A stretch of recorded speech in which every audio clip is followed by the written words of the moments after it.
Guys, lilinis tayo dyan ng ating garden.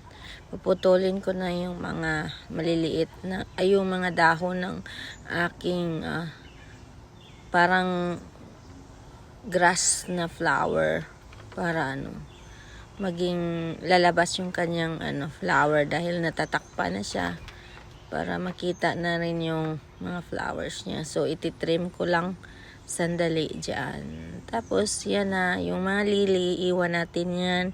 Pero yung iba dyan, yung hindi ko alam kung anong pangalan niyang flower na yan. Kailangan putulin kasi siya para lumabas yung kanyang mga flowers. Yan o, purple yan. Napakaganda niyan pag na-trim mo siya kasi lalabas ang mga flowers niya na purple. Yan, kasama ko yung aking dog. Nandyan din siya.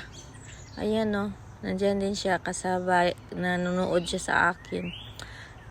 Nababantay siya. Yung mga flowers na yan, purple yan. Kaya lumalabas na sila. So once na na-trim mo yan, lalabas na talaga sila. At siyempre iiwan natin yan para umusbong. Kailangan lang tanggalin yung kanyang mga dahon. Hindi naman yan mamamatay dahil tinitrim lang, parang grass lang siya. Pero flowers yan siya.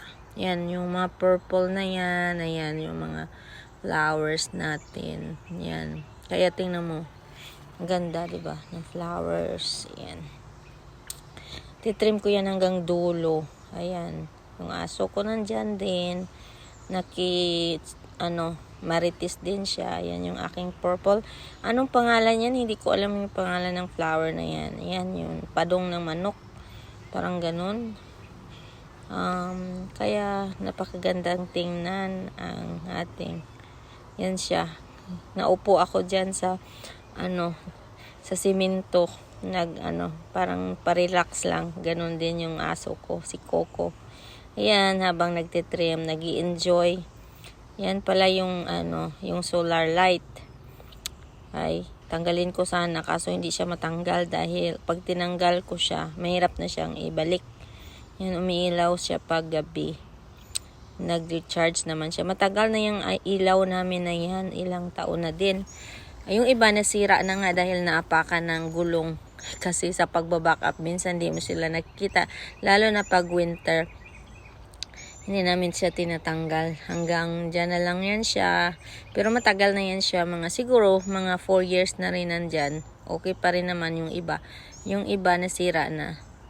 Kaya may mga bago, pinalitan kong malalaki. Yan, pinuputol ko siya guys. Yun yung parang clover na flowers. Ang tinitira ko dyan.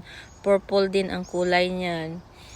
Kaya maganda din pag alagang-alaga mo yung halaman mo kasi lalo silang nag-umuusbong yung mga flowers nila.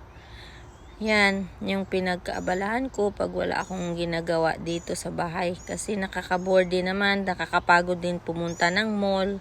Lalo na po wala kang kasama. Ito guys, nag-bloom na yung aking red myrtle.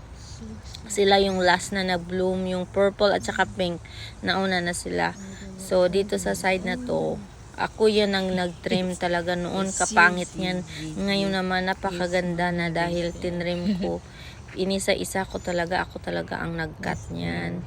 Yan yung yan, pink yan doon. Yan, pink yan. Hindi ko alam kung bakit na parang pula din. Pero pink yan. Tapos yung sa likod ng bahay, purple. Nakikita nyo yan. Purple yan doon. Yan, hanggang doon yan sa dulo. Yan si Habi, nagtingin-tingin ng flowers. Nag-i-enjoy naman guys, ang ating tanim na sitaw.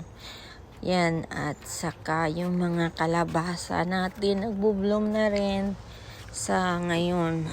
Late na tayo kasi nagtanim, kaya late na rin ang bloom nila. Maraming mga bunga itong aking mga sitaw pero maliliit pa. Ang tanim ko dyan ay purple dapat. Hindi ko alam bakit naging puti. Hindi ko alam kung ano nangyari pero ang sabi nung nagbigay sa akin ng seeds, purple daw yun. So, napakaganda lang talaga yung mga patula, nagbubunga na rin. Ito yung bunga ng aking kalabasa. Pati ba naman yung kalabasa ay white American.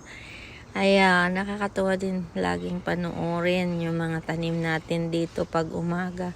dahil nakakatanggal din talaga siya ng lungkot, lalo na't malayo tayo sa ating mga pamilya. Ayan, dami pa nilang